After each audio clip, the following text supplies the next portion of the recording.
Mais le bien le moko et tikenga, ezala ovana kinga kati, mais ozo pointer nani kuna. Na minute oyo responsabilité nazo pointer yango na premier ministre aza tellement incapable. Monsieur Joseph Kabila n'est plus président. C'est quoi cause de décision nini? Remaniement oyo eza en cours po balongo lilonkamba biso apache tozo soutenir yango na maboko mibale. Mais FCC est en cash, ce qui est FCC qui est en naufrage, c'est cash aussi qui tombe. L'État congolais a ouvert officiellement toutes les portes de la corruption. Bayaya, bolingi vérité, bolingi boyeba. Omoni pouce bleu, fina yango et puis abonne-toi. Vérité non c'est wana blague, comédie, makambo qui toko.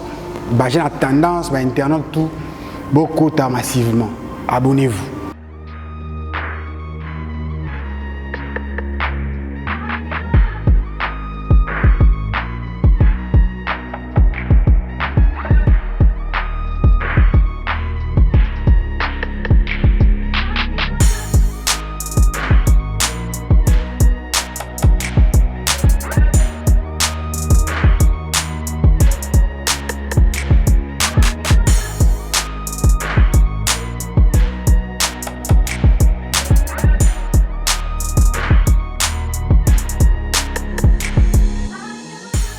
Bonjour mesdames et messieurs, bienvenue sur Okapi One TV. Aujourd'hui, édition spéciale, Veritas. Nous avons un invité phare. Avec lui, nous allons parler de l'actualité du pays. Nous allons parler de la dépréciation monétaire. Nous allons également parler des retours de cours. Quelles sont les conséquences? Vous allez voir, suivez jusqu'à la fin. Et vous également, laissez-nous en commentaire ce que vous voulez de notre émission, ce que vous voulez qu'on fasse. C'est que vous attendez de nous, autrement dit, et aussi vos commentaires par rapport au taux et à la rentrée des cours. Notre invité d'aujourd'hui, c'est M. Mwanda, le président fondateur du groupe Apache. Bonjour. Oui, bonjour M. Gelor. Merci pour m'avoir invité encore ce jour. Comment vous allez? Oui, ça va bien, ça va presque bien, mais je ne dirais pas ça va bien parce que le pays lui-même, ça ne va pas. Donc particulièrement, je peux dire que ça va un peu bien parce que Dieu ne nous accorde que le souffle de vie. Dites-nous un peu le groupe Apache. Groupe Apache. Bon, le groupe Apache, mouvement citoyen Apache, nous sommes un mouvement citoyen. Nous sommes des gardiens de ce pays. C'est nous qui défendons les Congolais véritablement. Nous sommes là pour mettre toutes les garde-fous nécessaires contre l'impunité, contre toute forme de violation des droits humains. Donc, tout ce qui ne va pas au pays, c'est nous qui avons ce courage-là de dire non quand ça ne va pas. Donc nous faisons partie de la société civile, autrement appelé le mouvement citoyen. Alors, Excellence Mwanda, alors, qu'est-ce que vous en dites? Vous pensez quoi à la dépréciation monétaire? Bon, M. Gelor, eloko babengi dépréciation, tolingi nde nani tolongwa na lopoto to bango na lingala oyo ya biso pour que bakongolais nyonso bayokango. Et je précise, eza baisse ya valeur monétaire na biso. Voilà, ezali bokiti ya mboka na biso. Ezali déjà mosolo na biso oyo eza na lisusu na valeur te liboso ya misolo ya bapaya. Devise na biso quoi. Ozwi neti mosolo oyo ya bato ya Amerika oyo bazobenga dollar. Ezomela biso na degré moko ya kosakana te ndeko na nga. Soki tolingi tozonga mwa nsima okotala ete ntango Mobutu azalaki awa président, tozalaki parmi bamboka oyo mosolo ezalaki osala fierté nationale. Un Zaïre na biso ezalaki kozwa $2, mais lelo oyo $1 esengeli ezwa ba francs ebele po okoka kosangisa ekoma 2000 francs 2200 ti lelo oyo pona ozwa $1. Ezali très dangereux pour que le peuple congolais abika. Ezali très dangereux pona ba maman na biso oyo nyonso batekaka par jour azoteka mikate ya 100 francs 200 po akokisa 2000 francs asomba $1 akende futela mwana na ye na école. Eza tellement difficile. Na makambo wana nyonso ezali nini banani basengeli basala ete mosolo na biso ezonga na ndenge biso tosengaka. Tobundi mpo na makambo yango mingi mais ezochanger te, mais suka ekochanger. Donc ezali responsabilité ya gouvernement gouvernement il faut trouver une solution. Gouvernement azali obligé à trouver une solution pour être mosolo na biso fra congolais ezonga na makasi o esengeli. Quand bien même au ebi que fra na biso elia makaka na Congo okokende ti a Braza elia makate okende Angola pembeni elia makate et bongo soki okei kuna na mboka ya Europe na bamboka ya États-Unis donc mosolo na biso elia makate. Donc gouvernement na kati na yango wana okokuta ezali na ministre des finances ndeko sele lelo azawana ba représentant légitime ya FCC bango nde bazo kamba biloko wana ozana bodwe mayo muto azo kamba budget ya mboka oyo ozana akasia mama oyo ate azakuna na makambo ya économie na ndenge ya gouvernement bat o wana nde esengeli bavandaka basolola pona nini mosolo na biso ezo zanga valeur chaque jour qui passe. Alors président Mwanda, clairement ozo pointer nani du doigt. Qui est responsable na makambo? Na minute oyo responsabilité nazo pointer yango na premier ministre aza tellement incapable. Responsabilité nazo pointer yango na ministre des finances oyo azo ko kapete. Responsabilité nazo pointer yango pe na suka na gouverneur ya banque centrale, surtout gouverneur ya banque centrale. Bango misatu nde baza à la base pour que mboka na biso ekoka koza na situation oyo toza nango lelo oyo. Et bongo soki otali bato o nazo tanga misatu baza bato ya api ezaka bato ya FCC ozo comprendre que mboka bozala tana stabilité ya ndenini ekotambola te soki mosolo eza te. Donc FCC ndazo kamba makambo etali mosolo ya mboka et donc FCC batika makambo ya fingi na tongo o ya répondre na pourquoi il faut bavanda bakanisa parce que ba congolais belé bazana mayel o bakoki ko vanda dans un mois plus tard congolais abandi au sentir te eloko moko zo changer na mboka. Donc ezali pas si pour na peuple congolais. OK, alors ndeko Mwanda mikolo to monito comme flottant comme ironique comme improvisé comme prophétique. C'est que solution est au pointer déjà bateau bazar responsable mais la solution d'après yo les amis solution ezozonga kaka na ndengo que l'état il faut azwa ba responsabilité na ye omoni atata ngotondimie te tozwa démocratie totango na kati ya ekolo na biso eza bien. Parce que le peuple sengeli a mis à l'aise à l'obandenge sengeli a sala oya sengeli mais il ne faut pas qu'ils aient la koleka et sengeli que peuple a sala makambo ayeba keta nazo sala l'état à lobby il faut na suka awa au suki place l'état à lobby so que le kingambu wana ta démocratie ezali oza déjà na kati ya infraction o wana na lobby et sengeli l'état a ba responsabilité na ye ayeba kozwa ba mesure koza contraignante ozala yo ovanda kana kinga kati ozala outi États-Unis oza trompe comme na Congo soki osimbi mosolo na biso ti na place au l'état boy okei makala. Donc neti bato nyos nazo mona ba kambiste ndenge olobi mutu nyoso azana prix na ye lelo on a tongo pa nanga na moni 2100 na koma na victoire ndenge na uti ko comme prophétique en fait avant na koma na misé awa na kuti na victoire batiango 2150 ça signifie que ce que comme na Gombe et cause ba 2300 ba 2200 donc eza situation oyo que l'état na degré de responsabilité on a mona na noté mais le bien le moko etikenga ezala ovana kinga kati mais ozo pointer nani kuna na kinga kati nazo biso te kuna bangando bazali banyama ndenge na ndenge bazali Joseph Kabila vandi kuna batu na etu baza kuna azana savane batu nyonso zomo baza na gouvernement babenga ka batu kinga kati résidence biologique na bango ezana kinga kati lelo ça signifie que ba décision o ekoki kozwa malelo pombo ke changer na ndenge ya monnaie. Non seulement ils ont des Congolais, ils ont indépendants, mais plus il faut compter parce qu'on a déjà taillé notre pays à ce niveau-là. Et la lutte que nous avons.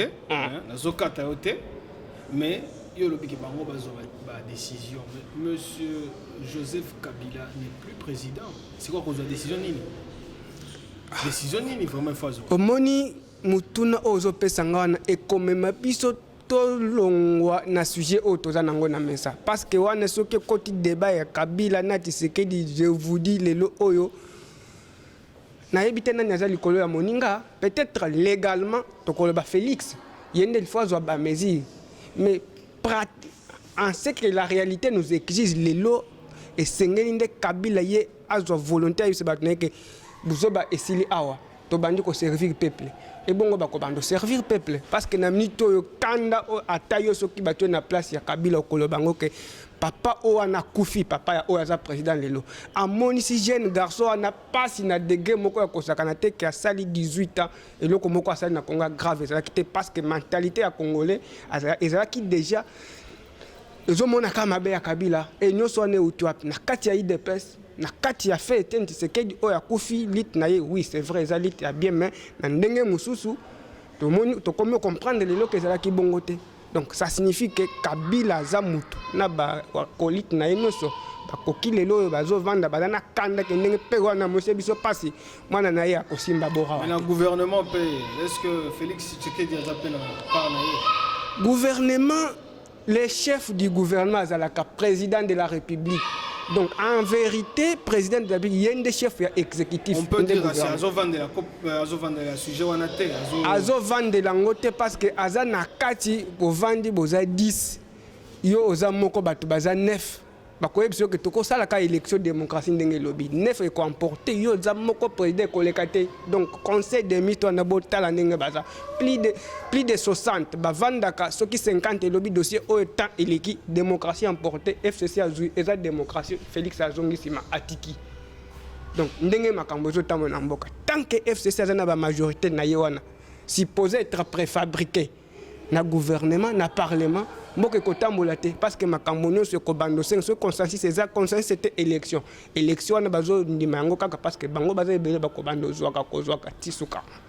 Excellence Mwanda, président et un mouvement Apacha yebisa biso alors sur le marché de l'offre et de la demande conséquences nini eza pona peuple congolais monsieur il y a chaque jour monsieur tout le monde conséquences eza ebele ya dépréciation. Omoni tango dollar na biso dollar ezolekela mosolo na biso ozomona biloko ezotekama très cher na mboka lelo oyo ba tomate oyo ezalaki censé etekamaka na ba 10 francs ba 20 francs ba 30 francs et comme otekama mwa mbuma muke boye 500 francs yebisanga po yo balambela yo soso linga kolia wana il faut batiango tomate misato moyennant et kosengo 1500. De l'autre côté, moi, nazobela. Pour basombe plaquette ya paracétamol, il faut 500 francs. Mon ganga était non plaquette il faut zoakir 5 au comment est que au zoaka au sala kan entreprise ya l'état ou ya privé ba futa ka na suka $50 mais aux capable de dépenser $50 les lona lobby et s'il alors que sans des la kana 30 jours. Donc aux moins que makamba mboka eza totalement bloqué et sengeli mboka na biso mosolo na biso ezwa makasi na yango pour que ba salaire na bino ata ba futa ka $50 et que $50 ezala équivalent ya ba franc ebele au comment était ko sala makambo ebele ko tangi ça peut moi ndambo ya bana makambo kan ndento kendaka parce que mboka ezana na situation difficile donc makambo wana tout pona po na koki ko ese ba conséquences eza ebele pona ba conséquences wana meka ko changer remaniement oyo eza en cours po balongo ilonkamba biso apache tozo soutenir ngo na maboko mibale pe toza na kati ya bitumba po balongo la gouverneur ya banque centrale balongo ilunkamba na kati ya remaniement ya gouvernement ilunkamba il faut alongwa papa wana komi mokolo azokoka na ye lokote économie na ye asala azo démontrer ngo te je vous dis tala batangaka pour que peuple ozo diriger bandi makelo kozo sala eza yango mais yo ata otanga ozana mi diplôme ngana zo ndima yo te bana tango bandi mayote bana Kasai bana Bandundu bandi mayote bana Équateur bandi mayote mais wana eza nini zo si je ne me trompe pas bandeko FCC balobi que bandeko FCC pardon balobi que le premier ministre Ilunkamba n'est pas considéré par le président à sa juste valeur. Bon, ça paraît-il qu'a nommé Batou sans non, son aval. Wana tala nazo alors petit à petit tozo kende na naufrage il y a FCC petit à petit et sûrement nous allons vers là. Mais FCC est dans la cache, ce qui est FCC qui est dans naufrage mais c'est cache aussi qui tombe. Je ne sais pas. On va voir ce que l'avenir va nous en dire. Mais Kolobake Félix a considéré que papa wana tenga nazo, mais sinon nazo comprendre que Mikolo papa wana comme aux gens ndambo na raison. A lundi le kolo ya Benoît Luamba o a démissionné ndenga lingaki na volonté na salango. Papa wana pelelo azo solo na fait que à tout moment mon fils je dois t'aider pour que le moko changer na Congo. FCC wana na lembi. Bayokanaki na bango déjà. Bayokanaki na Félix il faut déplacer bango bati kalosala bongo comme ça ekoleka na ba désordre mais ekoleka nango. Au moni ba koti conseil des ministres si c'est une semaine après que ba ordonnance soit nebima o est nommé batu na magistrature na justice na cour na o ba kambaka ba service militaire nyonso. Conseil des ministres yo vanda balobi, le peuple a accueilli favorablement les dernières ordonnances. Ça signifie que Ilunkamba vanda qui a ma président a commis que le peuple a vérifier bien. Et ça bongo. Là na lundi dernière sortie médiatique il y a Eza Ilunkamba abimakate nazo ebiso. Ilunkamba te. Il était Némi Wilania. Même pas Némi. A lobby devant journaliste que c'est regrettable. Némi n'est pas au sein des institutions, il doit se taire aussi.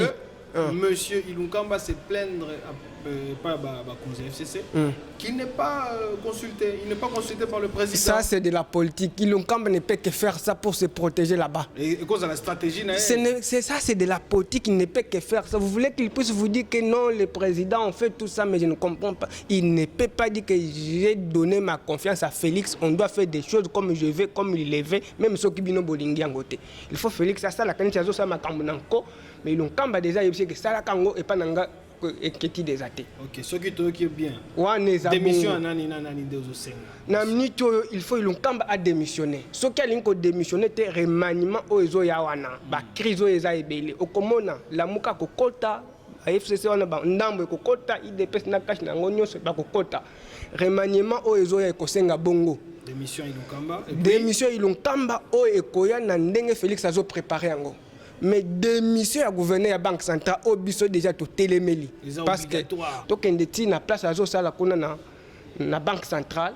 Donc on sait que ndeko makambo ya Congo eleki. C'est vrai que balobaka bino bakolongo yote mais biso pepe to senge démission. Quand il y a etika peut-être une année pour y alongwa na ndenge mandat ba pesi à 5 ans. Il faut alongwa. Mais akoki na été na kati ya FCC batu mususu peut-être bazali mais na yebite mais pour na biso tozo senga Félix atia mutu onyo soye amonike akoki kosunga peuple congolais azwa souffle. Azo longwa déjà papa wana. Deo Gracias, c'est ça son nom je pense. Deo Gracias quelque chose comme ça. Il doit démissionner. Merci beaucoup Excellence. Donc très cher fan d'Okapi One TV, vous l'aurez compris. Excellence Mwanda, président du groupe Apache Azana Kanda ya Premier ministre. Après si raison mais ce n'est pas la fin, ce n'est pas la fin. Nous allons maintenant aborder rapidement le deuxième point, la rentrée académique. Alors, Monsieur Mwanda, rentrée par rapport à Covid-19, quelles sont les conséquences par rapport à la pandémie? Bon, merci encore Ndeko Gelor pour la question. Il est vrai que notre pays, sur tous les plans, a au moins des problèmes très sérieux qu'on ne peut que réfléchir comment trouver des solutions. Le monde entier, non seulement le Congo, mais le monde entier venait ou est en train d'être frappé par la grande pandémie historique, la Covid-19. Et pour notre part, nous avons estimé qu'après la levée des mesures qui ont été prises par l'État, il aurait fallu que ces autorités-là y réfléchissent sérieusement pour voir si possible que nos enfants reviennent à l'école ou pas. Le Congo ne doit pas que faire ce que les autres font. Nous pouvons aussi faire ce que nous trouvons que c'est bon pour l'évolution de notre pays, par rapport à la situation de notre pays, par rapport à nos réalités qui sont propres à nous. Ça signifie que il reste à peu près 1 mois pour clore les études. Pour ceux de l'école primaire, l'année est déjà finie. Pour ceux des secondaires aussi, l'année est déjà finie. Mais pour ceux qui sont de l'université, toutefois, on pourrait comprendre que l'année va jusqu'au mois de septembre.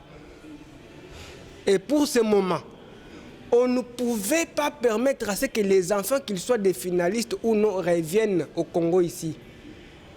selon ce que moi je pense et selon ce que j'analyse, la façon dont je suis en train de prospecter la fin de cette année scolaire, l'État congolais a ouvert officiellement toutes les portes de la corruption. Vous vous imaginez? Les économies du monde sont tellement frappées. À plus forte raison, nous les Congos. Beaucoup de personnes souffrent en ce moment parce qu'il n'y a pas de possibilité. Que tu sois professeur, ministre, tout le monde plaire. Tout celui qui habite au Congo en ce moment plaire. L'argent ne circule pas, la vie est devenue difficile et que tu te mets à la place de celui qui est assistant, qui sera demain devant un étudiant qui n'a pas encore introduit même les mémoires, devant un finaliste de 6e qui doit forcément faire les 1-13, faire la dissertation, aller à l'examen, mais jusque-là, rien n'a été fait parce que depuis le deuxième trimestre, le début du deuxième semestre, que la situation a été bloquée. Ça signifie que tous ces gens-là vont vouloir faire les choses avec précipitation. Et cette précipitation-là ne sera que favorisée par le monnayage de points. La corruption, autrement dit. La corruption sera accentuée au point où tous ces étudiants-là qui n'avaient même pas encore fait les stages professionnels, les stages académiques, ne vont pas le faire, je vous dis. Mais ils vont aller là où il faut. Ils vont aller là où il faut faire les stages. Mon vieux, j'ai les mémoires à la maison, tu vois, tout ça, l'interrogation. Demain, je vous demande $20 yango sunganga rapport à kala. Alors, solution, c'est parce que l'État a déjà réfléchi de manière abusive, de manière précipitée, parce que les États-Unis ont décidé comme ça, la France a décidé comme ça, les autres pays en ont fait et que le Congo allait le faire. L'État a ouvert toutes les portes de la corruption. S'il y a encore possibilité que Félix revienne à la raison, on ne va plus rien perdre. 2 mois qui restent au maximum. C'est-à-dire qu'il devrait comprendre que tous les étudiants, tous les élèves qui avaient déjà payé au moins les frais, que l'État maintienne tous ces frais-là et qu'au mois de septembre, que toutes les activités scolaires reprennent et maintenir ce frais-là et les étudiants vont continuer. On pouvait encore accorder une chance à ces élèves-là qu'ils aient une éducation de qualité pour le pays. Mais en ce moment, n'espérez plus rien. Il n'y en aura plus rien au cas où il y aura des billes ou une petite question de curiosité. On a souvent reproché au président Tshisekedi d'imiter un peu ce qui se passe ailleurs. Ce balobi confinement qu'on a en France, lui aussi il annonce le confinement ici. Ce qui balobi Boye, lui annonce ça ici. Est-ce que vous pensez qu'il a été, comment on peut dire, pour ne pas trop léser certains, il n'a pas été efficace par rapport à la pandémie au Covid-19? Bon, particulièrement pour la situation de la Covid, c'est fort de dire que Félix avait imité ce que les autres avaient fait, mais parce que les pays étaient obligés. Même si on n'avait pas confiné, je ne vois pas un autre mot qu'il fallait utiliser pour contraindre le peuple à faire un tel geste ou à ne pas faire l'autre, pour éviter la propagation. Il était un droit pour que, même vous, sans que l'État ne vous le dise, vous connaissez que la situation est très bizarre au pays, vous deviez vous interdire de sortir. Mais toutefois, dans l'organisation sociale, l'État a pris des précautions pour que cela soit vrai.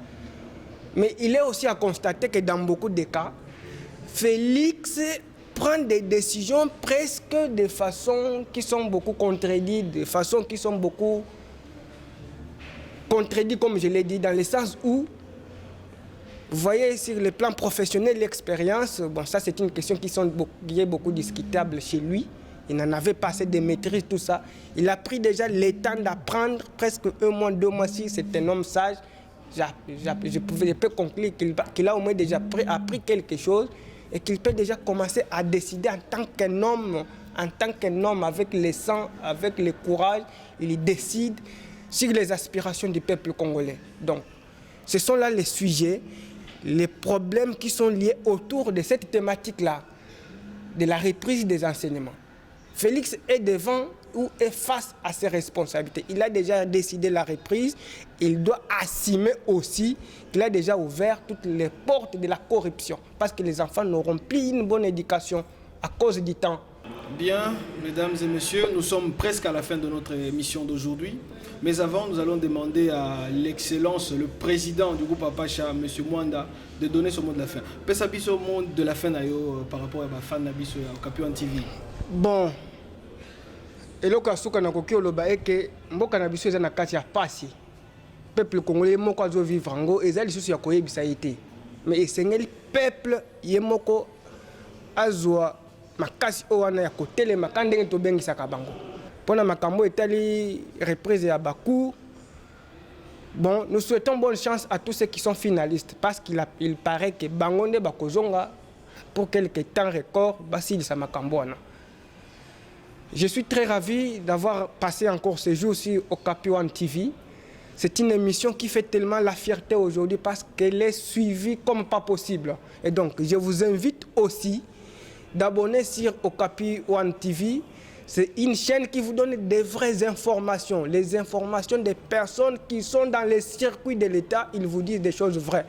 Comme vous l'avez constaté avec moi, je suis au Okapi One TV 24 heures sur 24, 30 sur 30. Faites-les aussi. Merci. Merci, Monsieur Mwanda. Je rappelle que vous êtes président du groupe Apacha. C'est donc la fin de ce énième épisode de Veritas. N'oubliez pas de vous abonner, de partager si vous avez aimé. Laissez-nous en commentaire ce que vous avez pensé de cette émission. Et je vous retrouve très prochainement sur Okapi One TV. Salut chers internautes, vous êtes nombreux à nous suivre. Mais pour que vous continuiez à suivre parfaitement notre chaîne, n'oubliez pas de vous abonner et de partager massivement. Allez, abonnez-vous, cliquez dessus, je vous attends. Allez, abonnez-vous.